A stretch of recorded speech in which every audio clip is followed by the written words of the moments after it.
This is VOA Africa.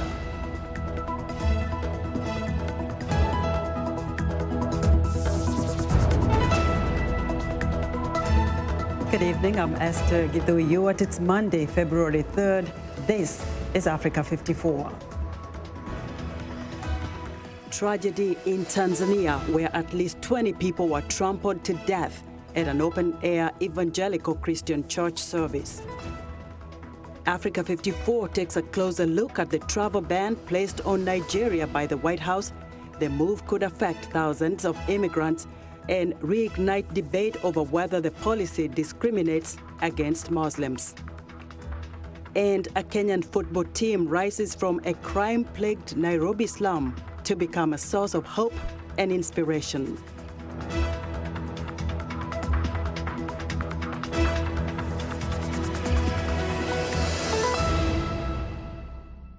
Tanzanians are mourning the loss Monday of at least 20 people who were killed as worshippers rushed to be anointed during a church service. According to officials, the horrific incident occurred Saturday evening in northern Tanzania at Ushirika Stadium in Moshi near Mount Kilimanjaro. More than a dozen people were injured, and officials say the death toll may rise. Nearly 10,000 people were crammed onto the sports facility for the service before the pastor called them to be anointed with blessed oil. Pastor Boniface Mwamposa had been attracting large crowds by promising prosperity and cures for diseases to worshippers who step in what he calls blessed oil during his services. Tanzanian Home Affairs Minister George Simbachawene says Mwamposa was arrested Sunday in Dar es Salaam for his role in the incident as he attempted to flee the country. Tanzania has seen a rise in the number of prosperity gospel pastors in recent years who promise to lift people out of poverty and perform what they call miracle cures. The United States is suspending the issuance of visas that can lead to permanent residency for nationals of Nigeria, Eritrea, Kyrgyzstan, and Myanmar. The action was officially confirmed by Acting Homeland Security Secretary Chad Wolf during a call with reporters on Friday. He says the countries have failed to meet U.S. security and information sharing standards, which necessitated the new restrictions. The targeted immigrant visas are distinct from non-immigrant visas that were typically issued to visitors, which will not be impacted by the ban. The move could affect thousands of immigrants and reignite debate over whether the policy discriminates against Muslims. Nigeria is one of the countries subject to a visa suspension for people hoping to achieve permanent American residency. The travel ban was greeted harshly in Nigeria. Relocating to USA is actually very hard, but it's somewhere I want to visit and probably relocate to if possible. But now that sounds like something that is not even possible. Not happy about it. Reasons means that some are not comfortable here in Nigeria, in Africa generally, and since we are not comfortable, others should be allowed to travel. And so we should not be restricted all in Nigeria, because I think some should be allowed to travel outside to go and... I believe this is time for Nigerians to diversify their traveling to other countries. President Trump has made cracking down on immigration a focus of his 2020 re-election campaign. The new travel ban is expected to take effect on February 21st. The devastating Locust invasion slamming East Africa is the worst to hit the region in 25 years, according to the United Nations Food and Agriculture Organization. Officials say the invasion is the worst to hit Kenya in 70 years. Desert locusts are ravaging at least 11 of Kenya's 47 counties, destroying farmland. The swarming insects are posing a serious threat to regional food security. Rael Ombor reports from Kitui County, Kenya. Kenyan farmer Theophilus Kimanzi was expecting a bountiful harvest this season, but one morning last week, he woke up to find desert locusts had eaten all his crops. They feasted on the maize, green grams. They even ate watermelons. They also ate what was meant for our cows and goats. We have nothing much to do apart from asking the government for help. Besides Kenya, the record locust swarms have also hit parts of Ethiopia and Somalia, devouring crops and pastures. The United Nations Food and Agriculture Organization, FAO, says it's East Africa's worst desert locust invasion in 25 years, and for Kenya, the worst in 70 years. Authorities have deployed aircraft to spray and kill the locust before they spread to neighboring South Sudan and Uganda. In Ethiopia, the organization has deployed 2 aircrafts, and they have been operating there since the month of August. And up to now, the locusts are still there. In Kenya, the locust came here on the 28th of December, and immediately, working with the Minister of Agriculture, we deployed our 2 aircrafts. Meanwhile, farmers like Kimanzi have tried everything from burning tires to making noise to try to chase away the pests. The Intergovernmental Authority on Development, IGAD, and Northeast Africa Trade Bloc says more help is needed in the fight against locusts. If this is not dealt quickly and timely, this will have an effect, a really serious effect on the food security of the region. From the last report from the Global Food Security Crisis Group that IGAD is part, there were 27 million people who were in need of food aid, around 13 were due to climate. That we're recovering with good rain that we have received. That will worsen if this is not dealt in time. Locusts are thriving because of changing weather patterns, says experts. Right now, the locust invasion is associated with favorable environmental factors that range from the increased temperature and also get into the wind movement that has been favorable in terms of making the swarms to move, and then also the rainfall that has been favorable. But experts say the unexpected rainfall is also preventing drought that would only cause more crops to be destroyed. That's little comfort for farmers like Kimanzi, who are left counting their losses and hoping that the locusts can be stopped. Raya Lumbur for VOA News, Kitui County, Kenya. In neighboring Somalia, the government has declared a national emergency over swarming locusts. Kenya's Ministry of Agriculture and Irrigation made the declaration on Saturday and says the swarms are uncommonly large and are consuming huge amounts of crops and forage.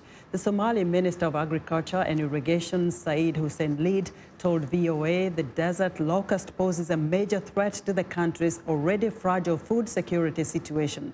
The first wave of locust swarms in Somalia last December destroyed nearly 100,000 hectares of farmland and pastures, and Lead warns an upcoming second wave is likely to be even more destructive. The United Nations Food and Agricultural Organization says it requires an initial $3 million response to fight the locusts. Millions of Somalis are already relying on humanitarian support. The Somali government and its international partners just last month appealed for more than $1 billion for humanitarian support to 3 million Somalis. The aid includes a monthly food assistance to 2.1 million people. Now to the deadly coronavirus. The World Health Organization and the Centers for Disease Control and Prevention are closely monitoring the outbreak of the respiratory virus as it spreads worldwide. The virus has now killed its first patient outside China. Reports from the Philippines say a Chinese man from Wuhan, where the virus was first detected, has died in a Manila hospital. Many countries are denying entry to all foreign visitors who have recently been to China. Here's VOA's Ladza Hoke with the latest. The death of the first patient outside China puts additional pressure on health authorities worldwide to boost measures to protect their citizens. The United States, Australia, and an increasing number of other countries have barred the arrival of foreigners from China, but they cannot bar their own citizens from returning home. France has set up 2 quarantine centers where its citizens have to spend 2 weeks under observation before they can go home. We are obviously monitoring the health situation of each of these people very closely, and everything is organized to ensure that there are no infections should any occur. More than 300 people have died in the coronavirus outbreak in China, most of them in the central Hubei province. More than 14,000 people have been infected in 24 countries.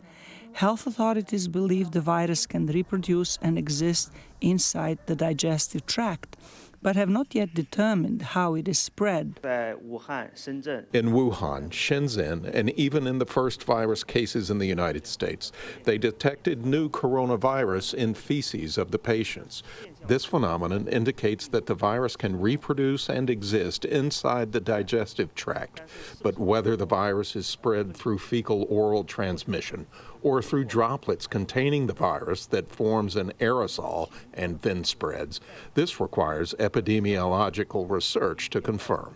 Italian scientists say they have isolated the DNA sequence of the new coronavirus.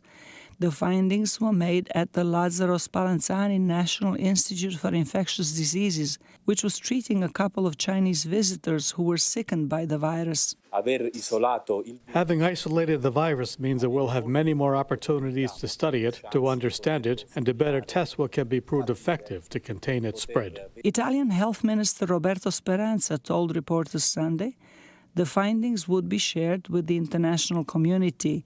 The Chinese couple have been Italy's only 2 cases of the virus. The rest of Europe has confirmed more than 20 patients infected by the new strain. Zlarica Hoke, VOA News, Washington.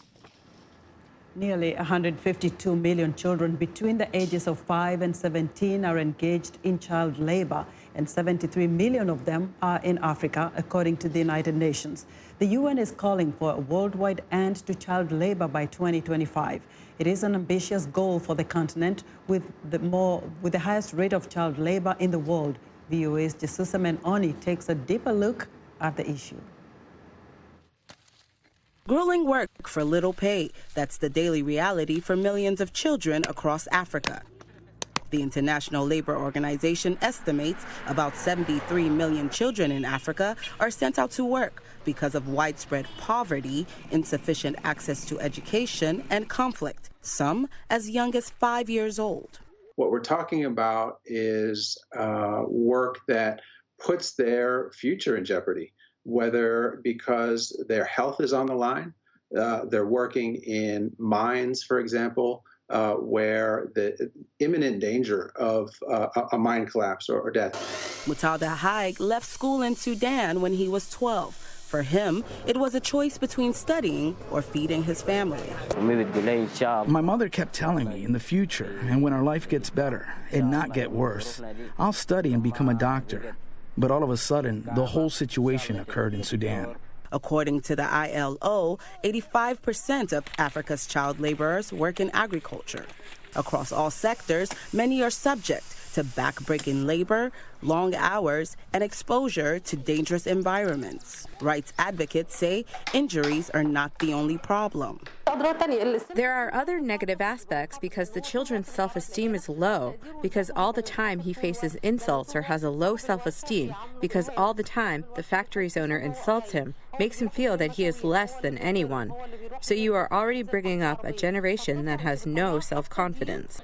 Experts say putting kids to work is no solution to extreme poverty. They don't have the opportunity to get an education and learn those skills that would enable them to get a decent job and become productive workers when they're older. Several African governments, including Ivory Coast, Mali, Rwanda, and Nigeria, have taken steps to address the worst form of child labor, but it's not enough. Poverty and illiteracy and cultural belief, religious prejudices, these are some of the reasons that has actually affected, the efficacy. Major U.S. companies, including Apple, Google, Hershey's, and Nestle USA, have come under fire for allegedly failing to combat child labor in their supply chains. The companies say they're committed to responsible sourcing that prohibits the use of child labor.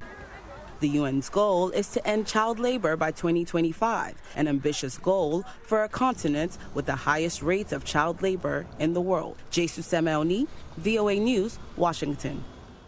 You're watching Africa 54, and we'll be right back.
Clara Frank, and here's what's trending.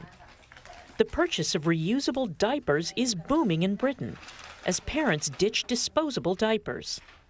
The resurgence of reusables is being driven by 3 factors: growing environmental awareness, fashionable designer prints, and cost cutting. Britons throw away 8 million disposable diapers every day, according to the Environment Agency, and the average baby wearing disposables will go through 4,000 diapers on average before they are potty trained. In the long run, reusable diapers work out cheaper than using disposables, particularly because there's a thriving second-hand market. So diapers in good condition retain a strong resale value. Next up, this is a vehicle with a difference.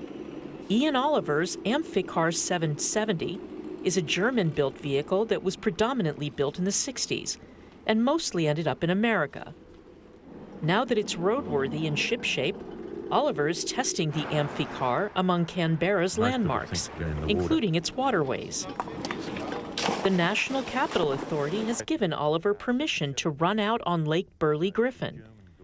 But while Canberra has been a test site for the Amphicar, he's got plans to take it further.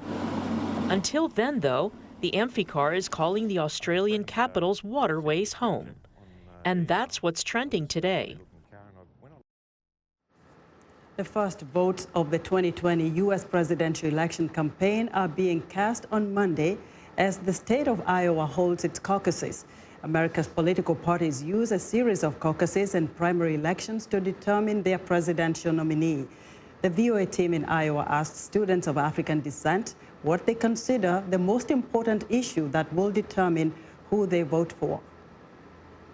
Well, first of all, the whole thing about building the wall, like at the Mexican border, that has to end because it makes the country more divided, and it's not helping immigration either. And they're saying that immigrants, they're offending immigrants and claiming them to be not beneficial for the country, which is so wrong, and that needs to be stopped. I would say climate change, yeah. Why?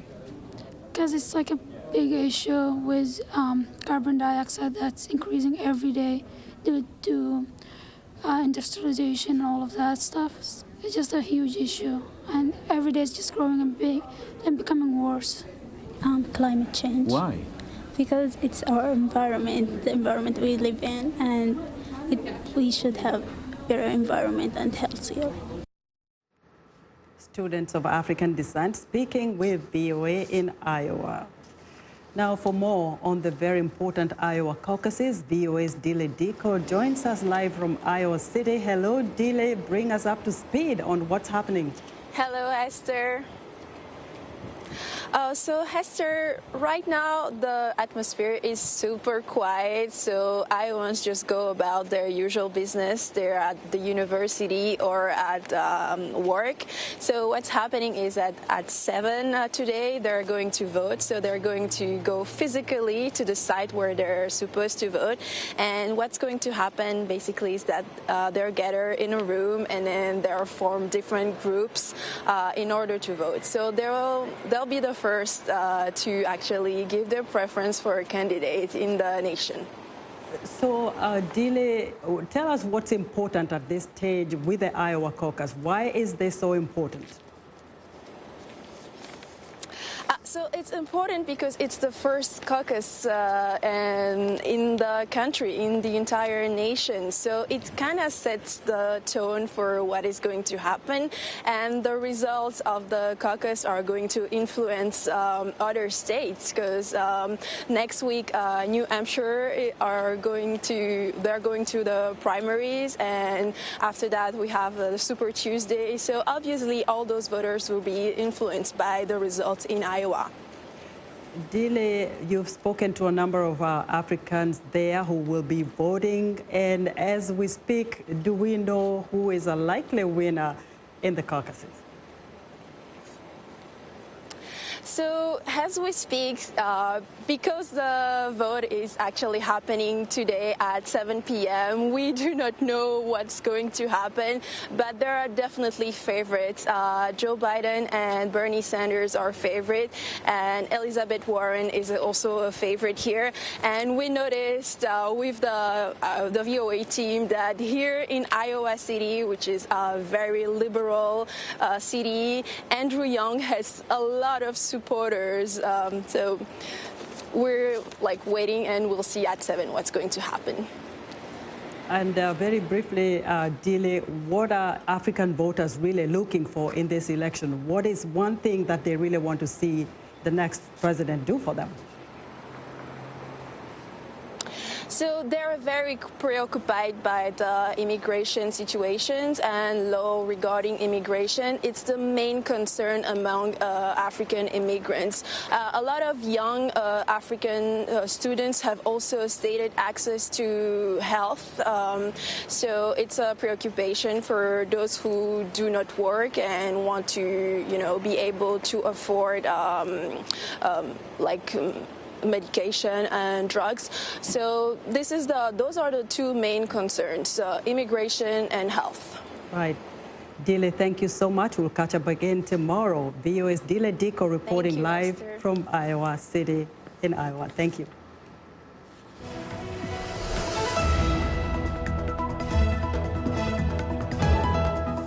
And it's time for Monday Sports Report, and joining us now is Sandy Shomari with a report on the big game watched by millions of people around the globe. Sandy. Thanks, Esther. The weekend was great, and the game was great too. Of course, more than 60,000 people inside the stadium and millions more on television witnessed history in the making as the Kansas City Chiefs became Super Bowl champions after beating the San Francisco 49ers 31-21. It was Kansas City's 24-year-old quarterback, Patrick Mahomes, who had the last laugh after enduring a difficult evening under the pounding defensive pressure of the 49ers. He became the second youngest quarterback to win the prize after winning a hard-fought come-from-behind game to take home the Vince Lombardi Trophy as Super Bowl 54 champions for the first time in 50 years. It has been a two-decade wait for an NFL title for KC head coach Andy Reid. Chiefs fans everywhere were celebrating the big win. And switching gears, in the year 2000, a football team was founded in a Nairobi slum plagued by crime. The football team would later be named Kariobangi Sharks. Kariobangi being the name of the informal settlement the team members hailed from. The team became a source of hope, an escape for talented youth within interest in football, some who might otherwise be involved in criminal activities. In the last 2 decades, the team has risen to the top of Kenya's football league. Rael Moore reports from Nairobi. When Eric Juma was 11 years old, he spotted a group of young boys training at a football pitch near his house in one of Nairobi's many poor informal settlements, Kariobangi. This particular team stood out for Juma because it seemed organized. He will join the team soon after. Juma was then 11 years old. Now he's 25 and captain of the team. Football has really helped me as an individual. First, it kept me busy after school because we never had enough money for my further education. So I had to join football. That's what I can say. Football has made me who I am today because it kept me busy, and maybe I stayed away from some other things that I could have done, like any other person in Kariobangi that ended up maybe in jail or dying. Kariobangi is plagued by unemployment and crime, and Juma says many of his childhood friends ended up in gangs. Most of those friends, he says, are now dead, killed by police. The Sharks kept Juma on the right side of the law, but being a team from a poor settlement brought its own challenges, he says. We never had money way back, and we used to go to Mombasa, we go to Kisumu, all those times. Maybe we don't even have enough money to buy mineral water. So we used to carry water from Nairobi to Mombasa. And I think those are the challenges we faced as a team and as a player individually. Maybe sometimes you don't have football shoes. You have to borrow from another player when they are not playing. In 2019, Juma had one of his greatest days as the Sharks defeated British football team Everton, winning the game 4-3 on post-match penalties. It is not clear who organized the young boys who founded the Kariobangi Sharks. Residents say the group of young players organized themselves, then received donations and began competing in tournaments. Such donations, they say, came from well-wishers who included the current Kenya Football Federation chairman, Nick Mwendwa, who is credited as the founder of the club. In any case, the Kariobangi Sharks have gained a huge fan base in Kenya, competing in the Kenya Premier League with 24 other teams. The football club has a youth team that comprises of boys below the age of 20 and teams for younger ages. Bernard Kawinzi trains the Kariobangi under-20 team. He says he has seen his players' lives transformed. As a club, we are an influence to them, but basically in the right way. So basically, whenever the society sees a Kariobangi Sharks football player or an official, basically he also acts as a security to the society. How? Because he provides more virtues than vices. Juma's dream is to lead his team to play in the Africa Cup. He hopes that the youth in Kariobangi will find some hope when they look up to the players and that the club will continue churning out hope out of despair. Raya Lombor for VOA News, Nairobi. Great story and great hope for sure. And that wraps our sports for today. Back to you, Esther. Thank you so much, Sunday. Great sports today as well. Join Sunday Shomari again next Monday for the latest in sports right here on Africa 54. And that's our show for today. Be sure to watch Africa 54 on our website at voaafrica.com. From all of us here in Washington, have a good evening.